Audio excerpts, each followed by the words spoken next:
Hi everyone and welcome to episode 062 of the WA Running Podcast as Chris and I record on Monday the 20th of January 2025 and I'm looking at the weather. It's 36 degrees at 8 p.m. So hope you're keeping yourselves cool and hydrated this week with either Kipchoge's cooling headband for $200, Coach Macka's or Matt Damassi's ice baths, or your kids' pop tops full of Vlad's Bix concoctions. In this week's ep, we recap the Outs West State 5,000 metre championships that was held at WA Athletics Stadium on Saturday night, along with the results from the True Blue Ultra down in Australand and the Perth Trail Series Sly Fox. Chris and I have no interview this week, so it's probably going to be us talking shit about our running events and our plans for 2025, and we can recap the episode and finish it off with our favourite segment this year, which is our Weapons of War. Across my screen is my co-host who this week has upgraded his internet to NBN, so he's now part of the 2010 generation. Chris, the No Scoop Shaw, how are you, mate? Yeah, good. No scoops anymore. Yeah, it was sad about that ice cream truck on the weekend, but yeah, the NBN's great. Streaming across several devices simultaneously in 4K. It's like the first time I had dial-up internet. Oh, beautiful, beautiful. Yeah, look, it's one of those things where as we started to record these apps, all I could see was a white pixelated face on my screen as we've been doing these episodes. So it's nice to see your face in HD for the first time. So really appreciate it, man. Yeah, you're welcome. How have you been keeping cool today, mate? I sat in my office and didn't leave it for 9 hours. So and you know what? I wasn't even that cool. I think the aircon doesn't cope very well when it's 40 plus in our office, and it was probably a nice balmy 26 degrees in the office all day today. So yeah, look, not too bad. Had a lot of water at hand, and maybe one of the guys went and bought me a Coke, which was nice of them. So yeah.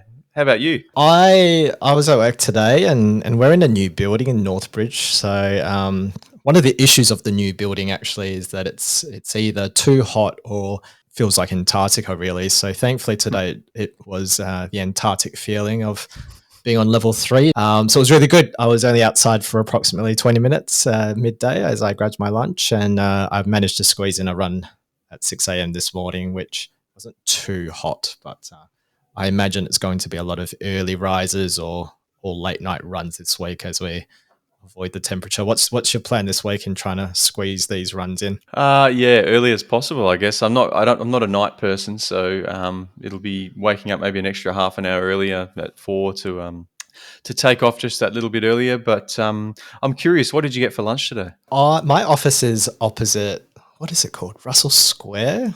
Mm-hmm. And at the moment, it's closed off for Perth Fringe Festival. There's really only 2 options around the corner that isn't a cafe. So one is Korean fried chicken, and the other one is this. I think it's Malaysian. So today I had fried kway teow with a soya bean drink. So that was my lunch of choice. And when I left the building, it was overcast. It was fine, but once the sun came out on the walk back, I was sweating really badly, and I did check Strava today, and I did see Smithy going for a run this afternoon in 40-degree weather, and I think I saw Sota also going for a tempo sesh in the heat today. So kudos to everyone that managed to go for a run midday today. You guys are absolute weapons. Hopefully you guys stay cool and don't die of heat stroke. Do it safely. Yeah, do it safely. How's your training week? It was pretty good. I think I put together about 93 Ks this week. Monday had a rest as per. And Tuesday, I mixed it up a little bit this week. I think we mentioned last week I overcooked it for ahead of the Matilda Bay run. So I decided I'd switch it up and maybe only do the one workout this week. So Tuesday, instead of doing a workout, I did 80 minutes. I did the gym, i.e. my new set of barbells that I've got out the back at the front there. So pretty stoked with that. Yep. Little marketplace adventure, which was good. Bought them off a guy who was probably about 6 times my size. So I hope I got a good deal. Wednesday did 5x2 minutes at race effort. So around that 3:32, 3:33 around there. Thursday was 60 minutes in the morning, followed by 30 minutes in the evening. Friday did another 30 minutes, and I think I may have gone out for a little run with Henry as well. After that, just a couple of kilometres, get him out of the house for the first time in a couple of weeks since he's had a bit of a cough.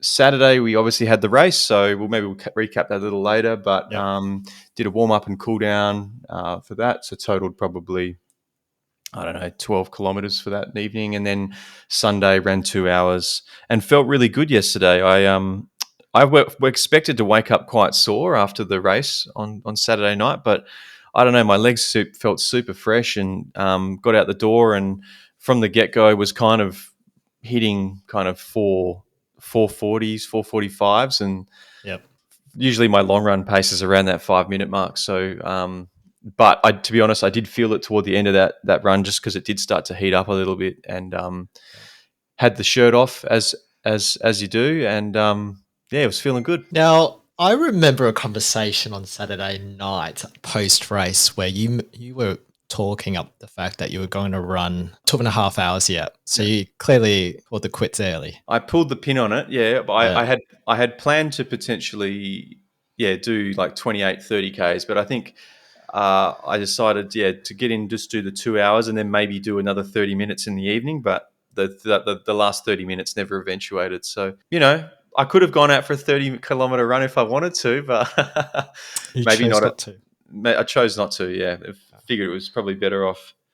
Not overdoing it, as I've tend to do sometimes. Yeah, no, all good. So that's 93 Ks, give or take. Yeah, I was hoping for something around the 97 or 98, but we'll settle for 93. And then hopefully from now on we'll be kind of pushing up above 100 as we head toward the kind of Bunbury half marathon. And I don't know I haven't really detailed out the plan quite yet, because we've still got a couple of weeks in this before we get to Peninsula, which potentially we'll do the 5 or the 10 there, or if Henry's up for it, run with him. But I haven't been able to convince him of that quite yet. So we'll see. I think once the Peninsula is done, then we'll get straight into building the volume and kind of doing a lot more threshold work and getting a bit of I guess not race specific runs, but just focusing on the long runs a bit more rather than making them easy per se. Yeah, cool. How about you, mate? How was your week? Yeah, not too bad. Tapering a little bit for the 5,000 meters. I feel like I've been tapering for a while. I feel like I've been signing up to random races, particularly with Matilda Bay run last week as well. So my week started on Monday. In my Strava notes, I ran with the 2025 Matilda Bay 4K world champion, Rach Nathan. So that's probably the usual Monday coastal run there. So that was 10 Ks. Tuesday was 40 minutes, a 40-minute run in the evening. So that ended up being 20 minutes easy, 10 minutes at somewhat a steady pace, and 10 minutes easy there. So this was a substitute for what I would normally have as a workout on a Tuesday night. Wednesday was a rest day. Thursday, now you said 60 minutes you did on a Thursday, but you did that with us. So that was... That's right. Yeah, I did. Yeah.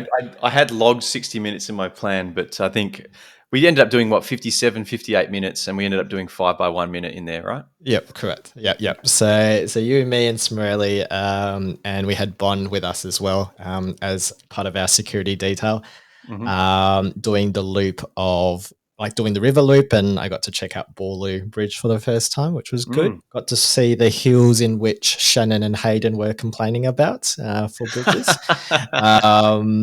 So we did the 5 by 1 minute efforts there. Friday was it ended up just being a 20-ish minute shakeout in the evening there with a couple of strides. And then Saturday evening, essentially the warm-up and cool-down with yourself and Smirelli with the 5,000 meters in between.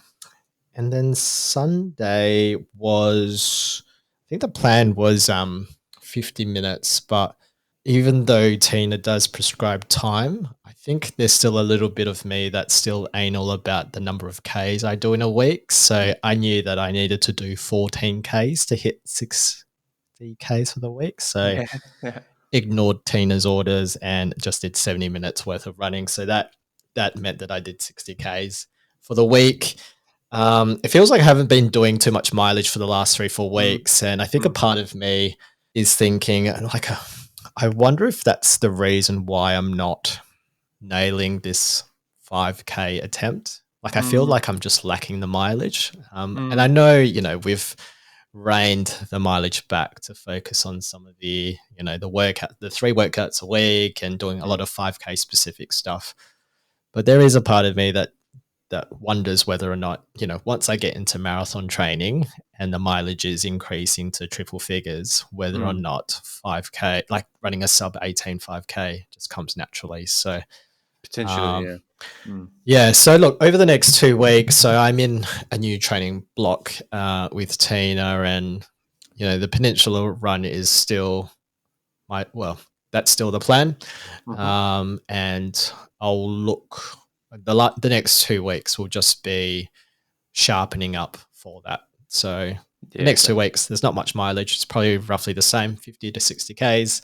Mhm, I think I shared with you and Smirelli some of the workouts that I've got planned this week. So it's going to be nice and sharp in that sort of VO2, mhm. very hard effort kind of zone. So, and I've got a 5K time trial this week with Team Tina. So plenty of opportunities to hone in the my mental fragility, which I think Yeah. is letting me down, I think, at this stage. Yeah, nice. So potentially, you'll be following Kate Baker again and listening to her phone while she runs ahead of you? Yeah, I think that's the plan. So we'll see whether or not she plans on running 17:30 or thereabouts. But Mm. yeah, the plan is to chase her and her phone, and see where we land. So Ben Tay will be way up front.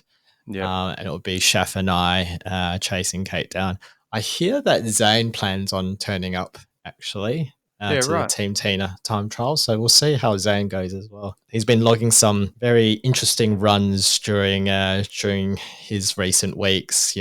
Doing 4-minute Ks in 38-degree weather. So we'll see what sort of fitness Zane uh, is at the moment. So what's your plans for 2025? So we've been talking about Gold Coast being, I guess, the A race that we're putting a Mm, lot of our eggs in for mm. this year. But what are your sort of short term to medium term plans leading up to Gold Coast? Yeah, well, I think I've said it to a couple of people, but I guess this year I'm kind of in my saver the money era, Yep.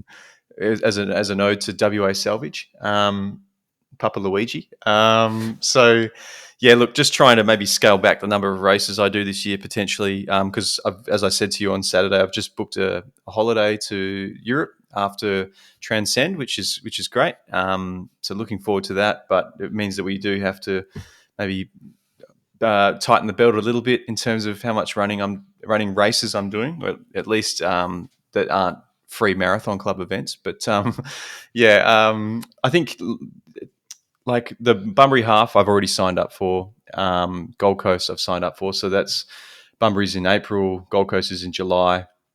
Um, in between that, there's nothing that I'm super keen on. I mean, Joondalup's always a good one. Potentially could do that either as a 10K effort or as a kind of a marathon specific session, and do the half. But HBF, I mean, I would love to do HBF, but I think, yeah, it's just one of those things. Well, I mean, maybe a ticket to HBF's cheaper than Joondalup. If you're a HBF member, I'd have to look that up. But Mm. that'll probably make my mind up as to as to Yeah. which one I do. To be honest, So you do one or the other rather than both, which I think we've always done both in previous years. yeah, and I don't want to do a 12-kilometer race. I've got no interest in running 12 kilometers. It just as a distance, it doesn't make any sense to me. So yeah, I think those are the three that I see. It obviously transcends on the 16th of August, and that's, I guess, a bit of fun for us to see what we're made of on the trails. But after that, who knows? I mean, maybe pacing something in October at PRF would be fun. But yeah, I think in terms of time goals, I've spoken about. I think I initially said about 240, sub 245 was my goal for Gold Coast, but not realizing how actually quick that is. Probably sub 250 is a pretty realistic goal, and then somewhere close to 80 minutes in the half at either in Bunbury or potentially later if that doesn't come to fruition. The 5K I would like to get down to kind of close to 17:30, I guess. But again, 5K is probably my least favorite distance because I am a weak-minded individual at times, so I just find it hard to get excited for it. Whereas I think a half marathon is kind of, I like that kind of effort where it's sustained, kind of uncomfortable, but not like, vomit-worthy effort. Yeah, there's moments in a half marathon that you actually enjoy. Yeah, exactly. Yeah. Like the first 10 kilometers, and then it starts to hurt. But yeah, I think hurting from like 2Ks in, and you've got another 12 minutes to run. It's not pleasant. Yeah. How about you, mate? What are you thinking for this year? Who knows whether sub 18 is possible this year? So my Surely. project, my project 5K is in its 13th week, and that wasn't part of the plan. So yeah, to answer Ashley, who commented on my Strava, who knows? We could be in week 18, and I'm still trying to nail this 5K. And look, I think it is very much a mental issue. I think it's whether or not, once I hit that 4th K, whether or not mentally I can push through the pain barrier. Really. So I think that's why the next 2 weeks is focused on honing in terms of that hurt a little bit. Tina has asked me to not race as much in the lead up to Gold Coast. So in terms of the structure of Tina's training, it's very much a Tuesday, Thursday, Saturday workout session over the course of the week. Sunday is usually like a long run after a session. That tends to be an easier pace. So doing races in between kind of screws up that plan to a certain extent. So what that means is, look, I won't say no to signing up for events, but it might just be that I pace people. Cool. So if there is anyone that is looking for someone to pace them anywhere between I'm going to say a 440 and slower, I'm happy to be of service to you. My only form of payment is a double whopper Hungry Jack's large meal, which I think is about $15. So if you can give me $15 that goes to a double whopper meal, I can be of service to you. Because I'd like to still do Bunbury half, HBF Joondalup, but perhaps just taking it a little bit easier for me there. And in Gold Coast, it's sub 3.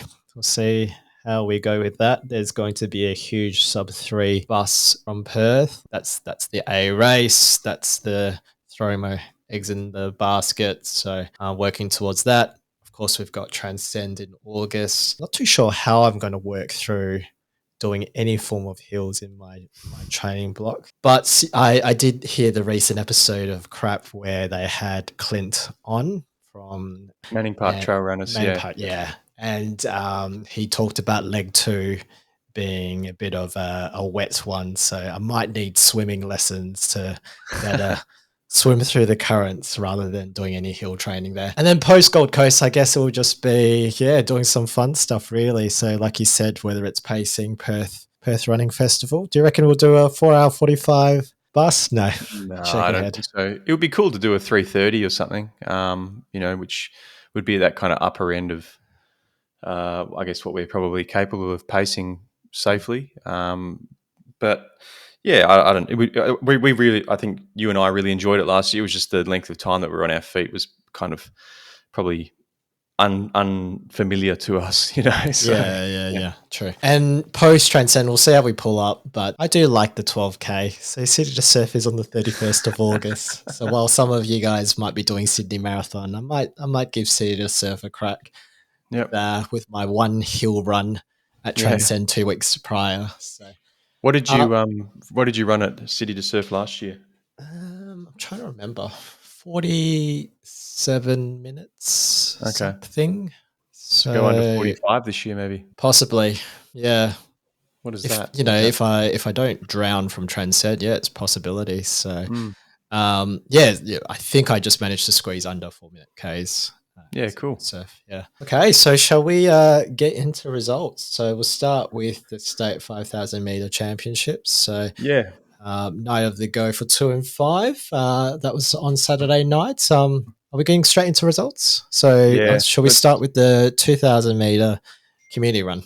Yeah, so there was a couple of there was a fair few events actually in the community run, and there was a couple of little hiccups too, which is quite entertaining. So starting off with the community 2000, so that I think there was two races for that. The first one being 2,000 meters, the second Yep. one being 2,400 meters. So in the men's, in the 2,000 meters, we had Ben O'Sullivan winning in a time of 5 minutes 55 seconds, followed by George Holmes and Chris Gould. And in the women's, we had Leah Waters winning in a time of 6 minutes 18 seconds, followed by Hannah Doyle and got me here. We've mentioned this person's name before. Have We're gonna we? have to Google her name again. I've just looked it up on my computer, and I've already got it in the history. It's Ailey. What do we? Ailey Mulroy. So apologies, Ailey, for the stall there, but well run, everyone, in the 2,000 meters. We'll move on to the inaugural community 2,400 meters. In the men's, we had Daniel Davies winning the inaugural 2,400 meters in 7 minutes and 59 seconds. I'm going to say friend of the show, Yep. Nathaniel Shiveraman, coming second in 8 minutes and 6 seconds. And then we had Jake Daly coming third in 8 minutes and 12 seconds. In the women's, we had Macy here in 8 minutes 14 seconds. We had Millie Aloy in 8 minutes 40 seconds, and we had Peyton Kavanagh in 8 minutes and 51 seconds. So I don't think these guys knew that they were running the 2,400 meters, but I guess look, they got a bonus lap in their $15 registration. So I like to see it as a good value for money as a stingy Asian person. So look, special shout outs to Zafar Ali, who ran 8 minutes 35 seconds, and Adam Howarth in 8 minutes 38 seconds. Shall we move to the community 5,000 meters? Yeah, sure. This is our specialty, this race. I think you'll recall that I won one of the races last year, which I certainly didn't this year. Across the two races, we had men's and women's. We had the men's, we had Kai Metzner, guest of the show, I guess, in the past, who we recapped over the Christmas period with a bit of track info. So Kai Metzner won in 15 minutes 33 seconds, followed by Joshua Fletcher in 16:08, and then Adam Lamb in 16:14. And the women's race was won by Rebecca Bolster in 17:56, followed by Sophia Economo in 18:17, and then Anne-Marie Zhongling in 18:55. So, yeah, I guess a few shout outs. You and I obviously ran in this race. We ran in the second race, didn't we? Yeah. Yeah. So we had a couple of shout outs. We saw Vicky Richardson, guest of the show there. She ran 21:26 in her heat. Stride King Run Club member Bonfilio Surya, he won in 23:09. He finished in 23:09. Matt Smarilli, training partner and friend of the show, ran 17:20 in our heat, and then Hayden Brook, team member of Team Tina, ran 17:04. I think we'll also make note of the fact that the original plan was for Ben Tay to pace Hayden to a sub 17, and That's right. Unfortunately made a decision to not show up to pace his brother in Hayden, but deciding to take his Boston training plan a little bit more seriously. So he was at the Team Tina sesh in the morning, but said no to the pacing gig for Hayden. So Hayden could have got sub 17, I reckon, with Ben Tay steering the ship. So we'll move on to the women's 5,000 meters, and I think we'll do the under 20s and the open together. Yep. So I think in the under 20s, we had Madeline Taylor as the solo runner, running it in 17:51. But we also had Madison Kent in the T53 division, running it in 22 minutes 25. In the women's open 5,000 meters, we had Sian Munks winning it at a time of 16:45.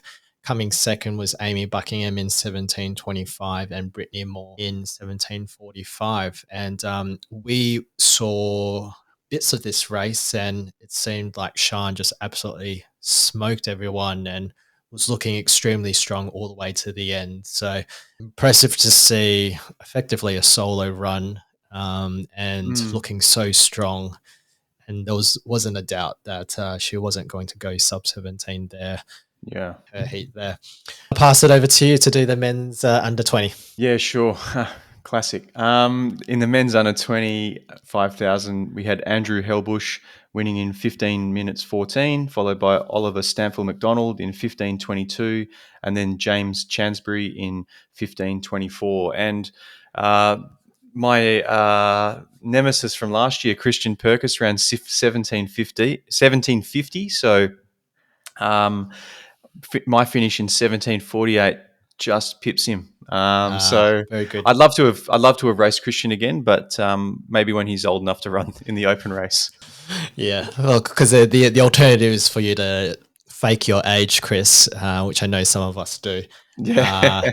And sneak into the under 20s, but I feel like your grey hairs might give you away a bit. Yeah, the grey hairs and the crow's feet aren't kidding anybody. So we'll get onto the men's open as well. The 5,000 we had, it was a great race actually. It was a good field. A lot of people running under 15 minutes, but winning the race in a time of 14:05 was Max Shervington, edging out Dan Canala, who finished in 14:08. They had a pretty good kind of tussle in the last couple of laps, but Max was just looking superb in that final kind of 300 meters. And then kind of sneaking into third place, I think, was Dean Menzies with a really strong finish, turning on the jets with about a lap or two to go and finished in 14 minutes and 20. So I don't know, from where we were standing on the side of the rails there, it was pretty awesome to see some raw speed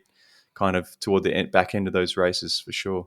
Yeah, it's pretty impressive for someone of Dean's caliber and age to be so adaptable at the different distances, right? Yeah. I think his marathon time is somewhere in the 2:18 mark, and just every single distance all the way through to the 5,000 meters is so impressive for a dad, someone that, you know, we see his runs on Strava. It's just up and down the freeway as part of his commute to work. So pretty inspirational. And I think I saw him go on a long run the next day. Yeah, it was right. just any other Sunday. So yeah, I know Dean's training for, is it the Maragami half that's in a couple of weeks? So yeah, right. It seems like, you know, this was just part of almost like a training run in the lead up to the half there. So very impressive to see. Before we talk about what we thought of the event as a whole, a shout out to Taylor Cruttenden, who set a national record in the women's 60 meters earlier that day, sort of doing that 60 meter sprint in 7.24 seconds. So very impressive from Taylor there. Let's recap the event as a whole. So what did we think of it? Because, you know, you and I were there last year. What did we think of it this year? Oh, it's definitely an improvement on last year, I thought. The food trucks were there, which was a great surprise to us as we collected our bibs. And yeah, there was a good turnout too. I mean, there was obviously the athletics going on prior to the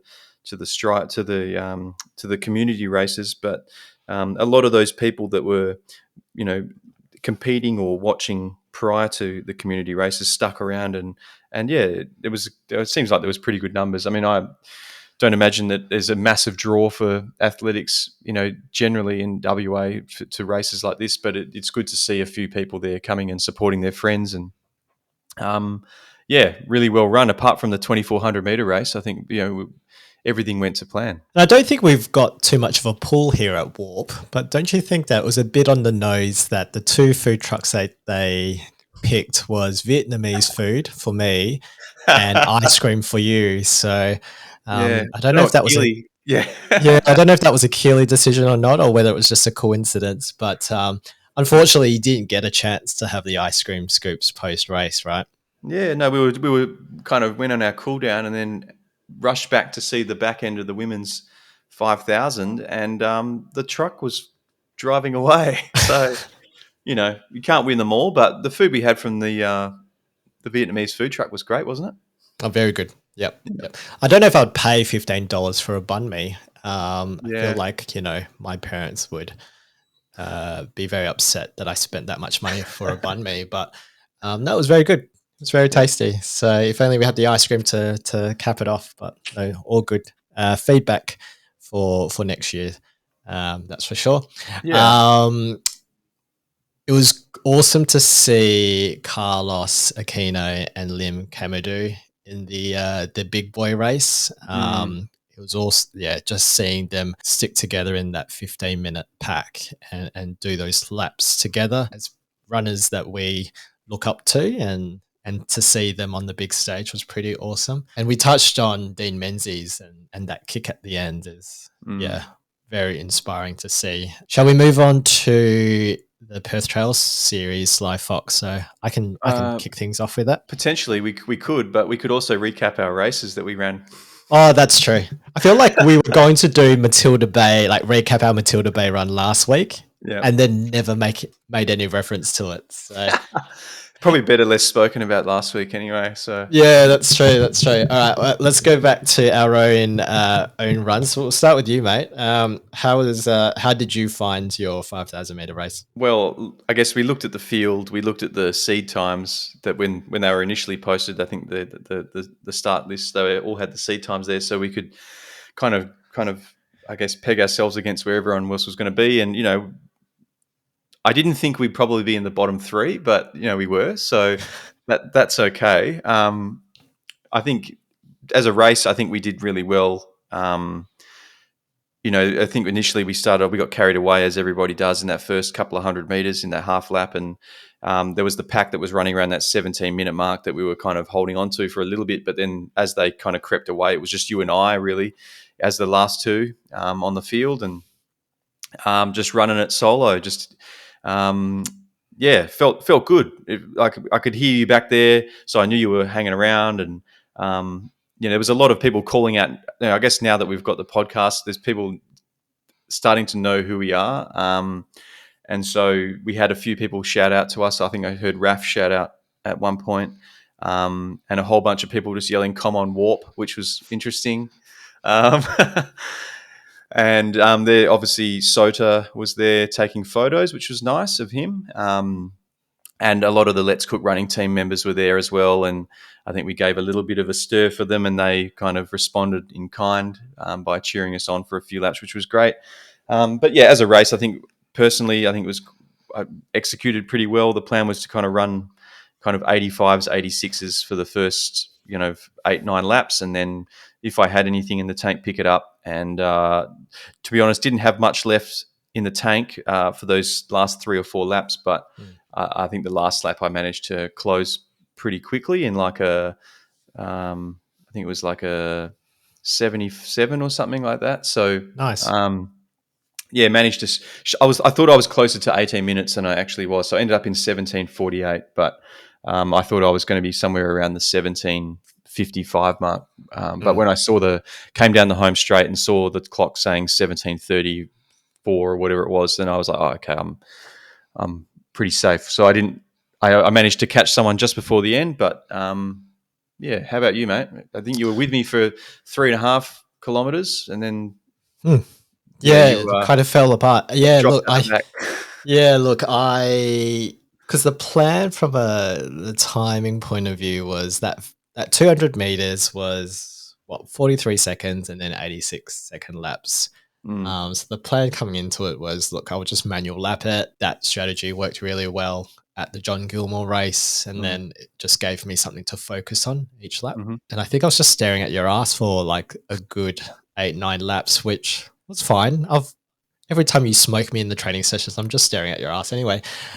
So, very familiar. But it was comfortable until it wasn't. So I think once I hit lap 9 or 10, things got a little bit too hard. And I think at that moment you were starting to push slightly there. Yeah, yeah. And I think, just being, I think that's probably where my mental toughness is sort of lacking at the moment, where Mm-hmm. when you push, I just don't have it in me to push with you. Mm-hmm. So yeah, look, I think once I got to that stage, trying really hard to get the legs ticking over, but just unable to. And I think even with a lap and a half to go, just seeing the clock, I was doing some maths in my head as a way to keep myself distracted, Mm-hmm. to try and work out would I be able to squeeze in a sub 18. And I think in my head, I thought that was possible, but just couldn't get the legs moving. So I think once I got to the home stretch and the 18 minutes was well and truly gone, I just sort of gave up then, Yeah, and sure. kind of just jogged to the finish line. So I think physically I have it in me to run sub 18. It's probably Definitely. just getting used to that pain, Mm. and talking myself through it, I think, in those moments that Yep. hopefully will get me through that. So, this week, a lot of the sessions, there is no tempo session this week. It's really much all VO2 specific on Mm. Tuesdays, Thursdays. I've got the Team Tina time trial on Saturday. And then it's repeating the following week in the lead up to Peninsula. So, from a mileage point of view, I can't see myself doing more than 50 Ks. It's just really honing in on that sort of speed and that uncomfortableness of running at that pace. So, Yep. hopefully it comes to fruition. And look, if it doesn't, that's okay. I think, once the marathon training starts where I am doing the mileage, I do Mm. think it's just going to come naturally if I do Yep. like a park run randomly one week. Yep. So Yep. that's the plan there. So, look, great to feel a lot of the love as we were running, because I felt like every corner of the track we got someone yelling at us in Mm. one way or another. So whether it was Perich and his son Lenny shouting Yeah, us it's from the true. ice cream truck, Raf one corner, the Let's Cook from the others, and then even from the stands, I think Jules McNish was shouting our names, sort of that 100-meter stretch. So Nice. it was awesome to get that love and support, Mm. because it was bloody tough out there, Yeah. working through running at that pace. So It's interesting running on a track, isn't it? Because you do get that kind of atmosphere, where you kind of do get the constant support. Whereas running on the road, you might run past someone, but then you might run past them twice, rather than 12 times. So um, it's good, and it has it's good in that regard, but it's also there's nowhere to hide if it all goes wrong, right? So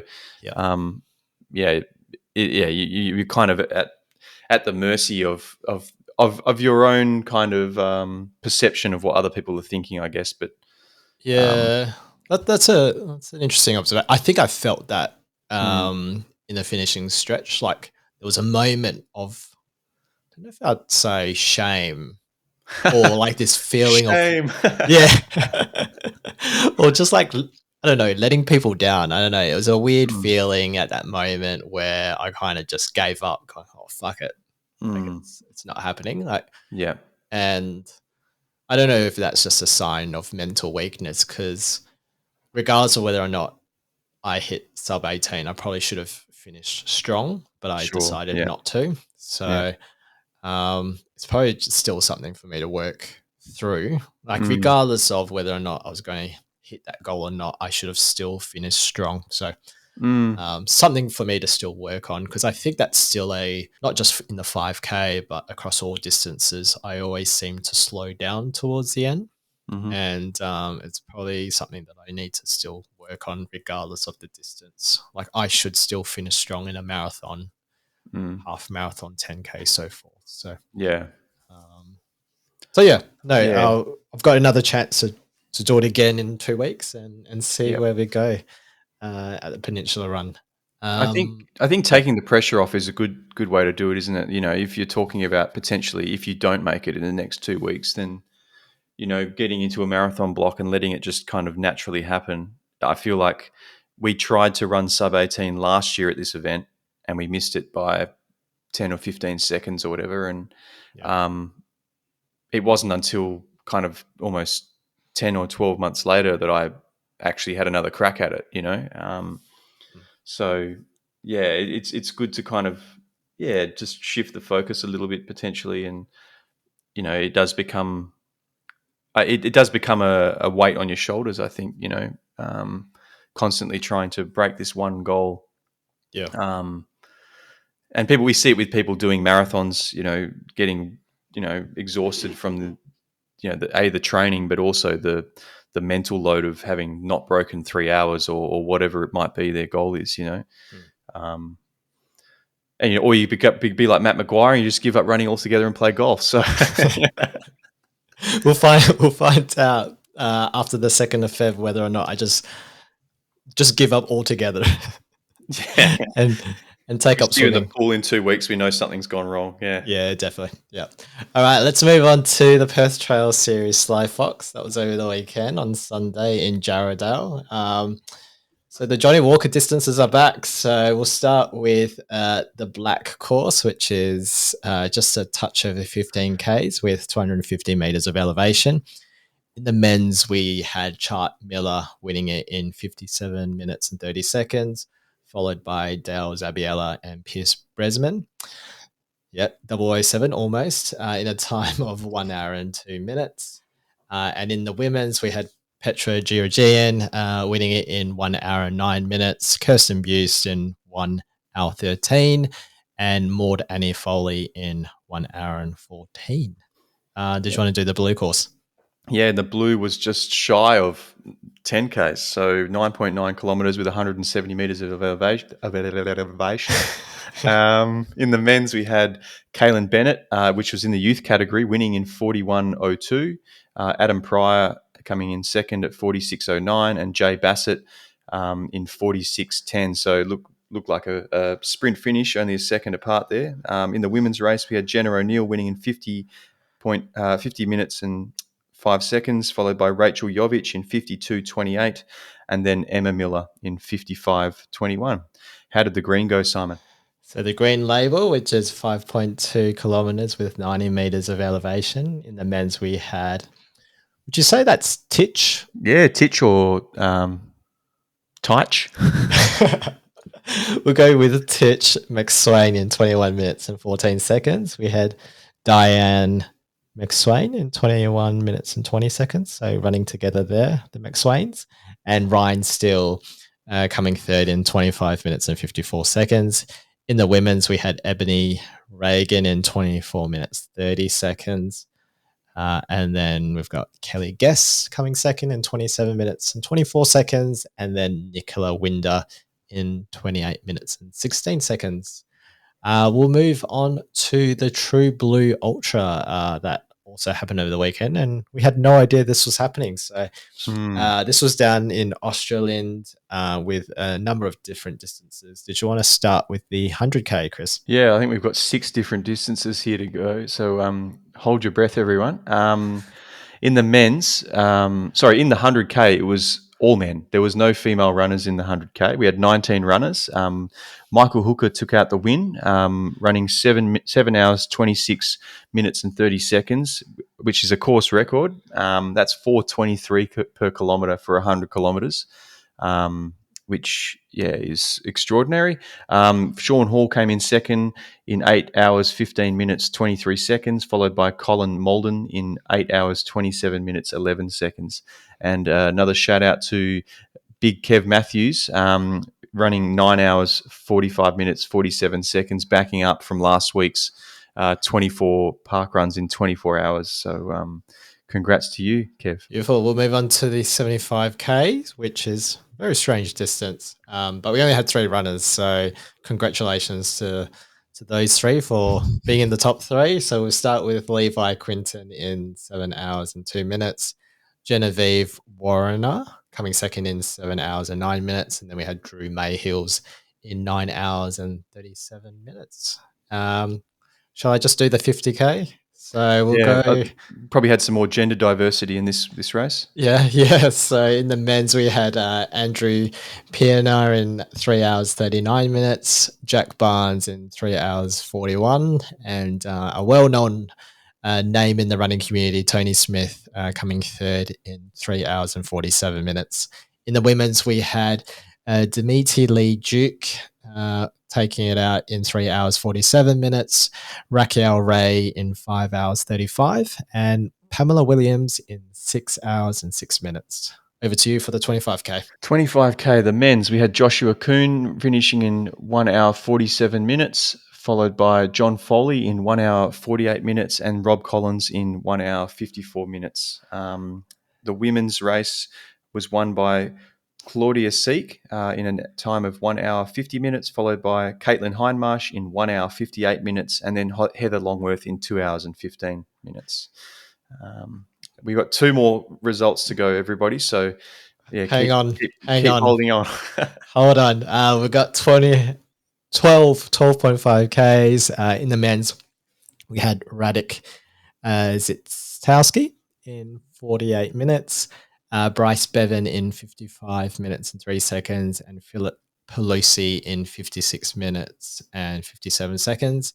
In the women's, we had Brodie Lowe in 56 minutes and 43 seconds, Sarah Lewis in 58 minutes and 3 seconds, and Anita Parsons in 1 hour and 1 minute, 49 seconds. Might as well finish it off with the 6K. So Yeah. three All men. finishes in the 6K, all men. So we had Hudson Graham in 29 minutes and 37 seconds, Levi Graham in 30 minutes, 30 seconds, and Tyler Sandy in 38 minutes and 2 seconds. Lots of distances. We did it. We did it. Yep. So, look, congrats to Michael Hooker for taking out the course record there. A big feat, but I think the bigger feat is Michael's partner, Hayley, who not only showed up to work on Friday, because Hayley and I worked together in Northbridge. So she did do a shift on Friday, then proceeded to drive to Australind for the midnight start, and then proceeded to log a Strava activity and walk a half marathon in the middle of the night while Michael did his 100Ks. So, look, congrats to Michael. But I think, the true winner is the commitment from crew member Hayley for getting the job done. And then I think proceeded to still drive back the next, after the race was done. So operating on very little sleep. So yeah. Congrats to you, Hayley. Hopefully, maybe we'll get Hayley and Michael on for an interview at some point to maybe talk through that dynamic, what that's like at 3 o'clock in the morning. Yeah. And the tolerance of having to crew at that time as well. Let's move on to quick running news. So we had the South Perth Park Run launch over the weekend. So we've got a couple of notes here to recap Park Run. Did you want to just touch on that very quickly? Yeah, so we had 460 people turn up to South Perth Park Run, or it's Sir James Mitchell Park Run, I believe it's called. So the course obviously runs along the South Perth foreshore there, and I mean, 8 o'clock on a Saturday morning on South Perth foreshore is not the quietest place in Perth.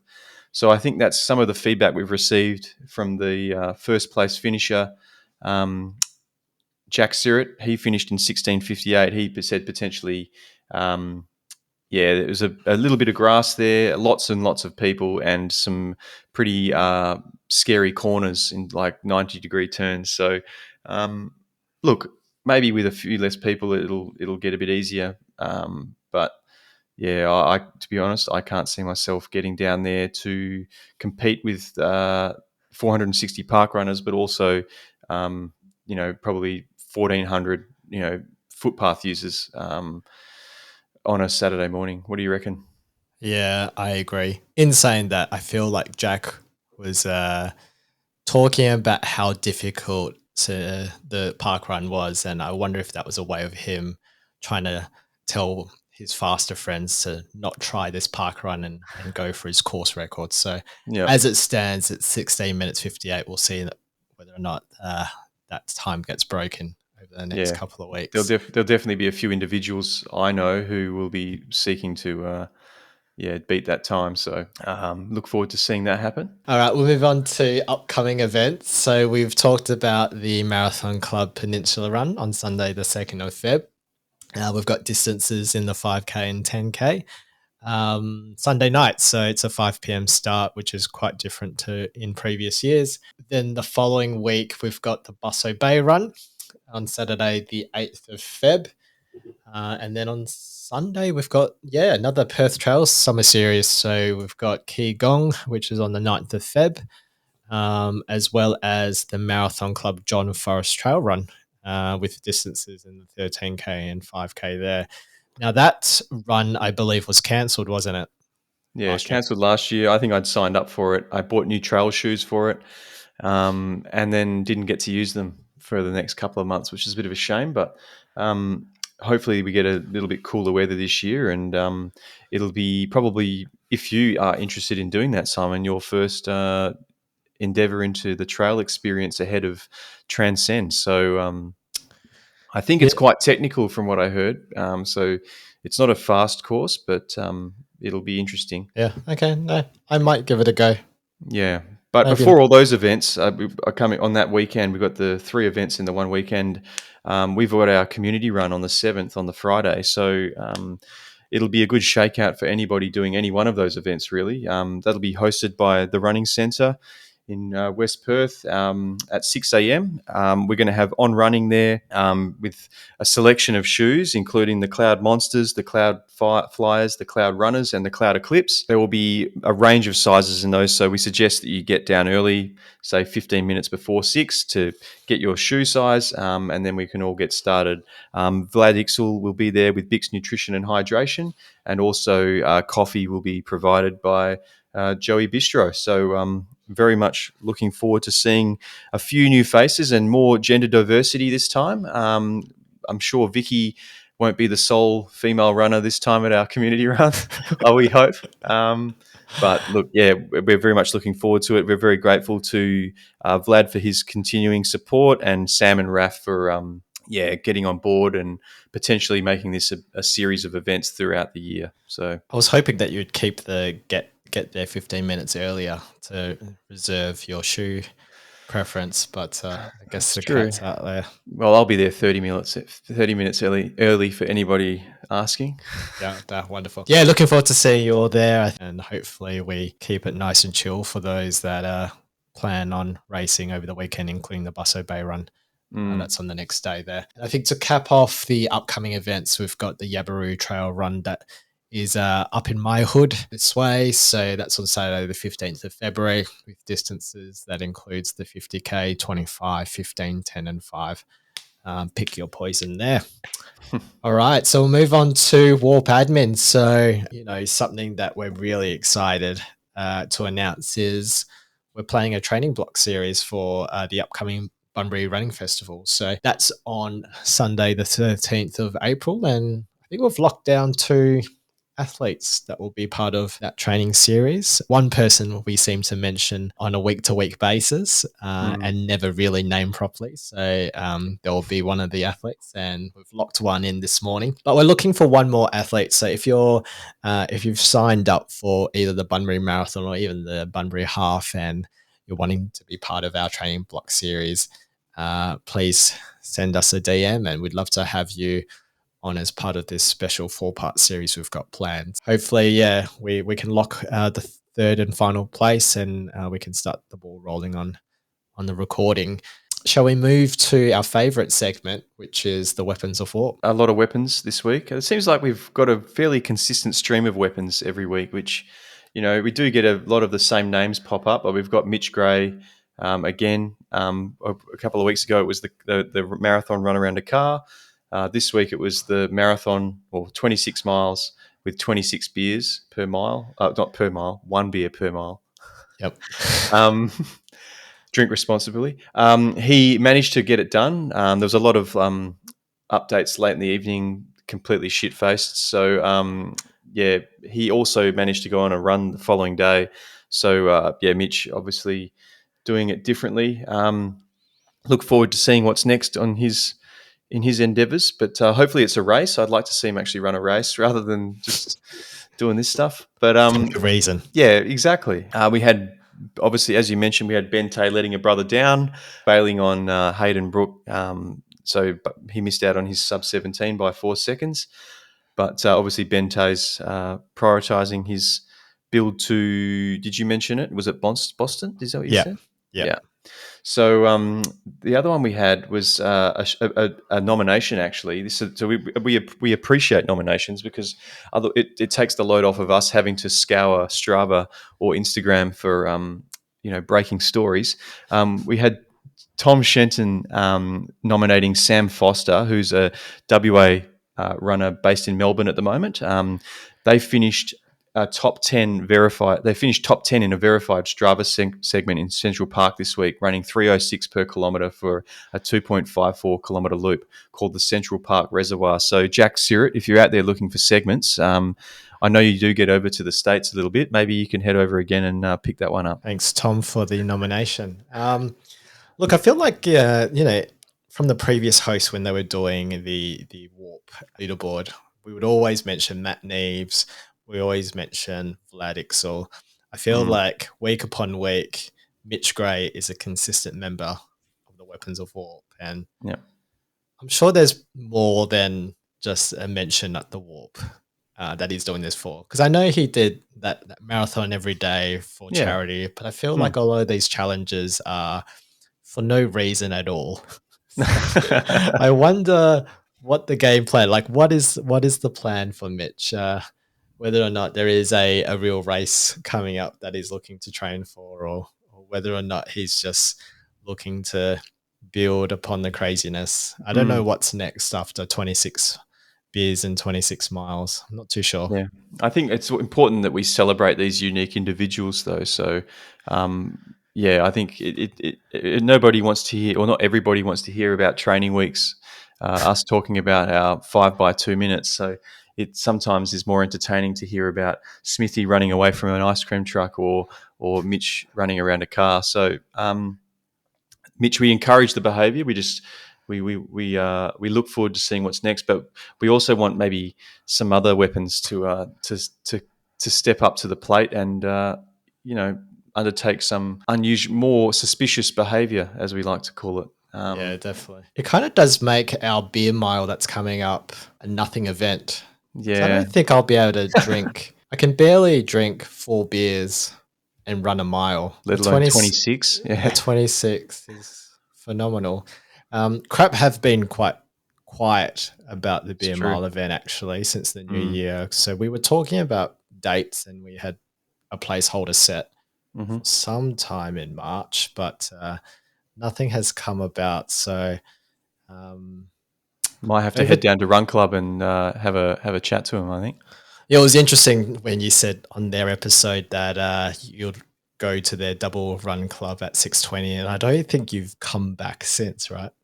No, I haven't been back, but it is on the priority list. I just often things come up the last few weeks, and obviously, I'm not across like the day-to-day stuff. Like I would actually like, speaking of double stuff, I would like to go to one of their Saturday time trials actually. Yeah, okay. Because I do see they pop up once a month, but I don't think they advertise them like they used to because they did get some unwanted attention. So, I might have to slide into Macka's DMs and see if I can sneak myself into a time trial on the weekend. But no, I'll be back to Run Club for sure. It's good to chat to those guys. Everyone's very friendly there. So, and we have to have them back on the podcast, right? Like we have to return the favour at some point. Yeah, perhaps maybe recapping Busso Bay Run. Yeah, good idea. Okay. Yeah. All right, let's get them on. All right, that's it for us. I think we've rambled long enough. Our socials, our Instagram is WA Running Pod. Our email is warunningpodcasts@gmail.com. And our Strava group is Warp. Thanks for joining us for our second episode for 2025, and we'll catch you next week. See you guys.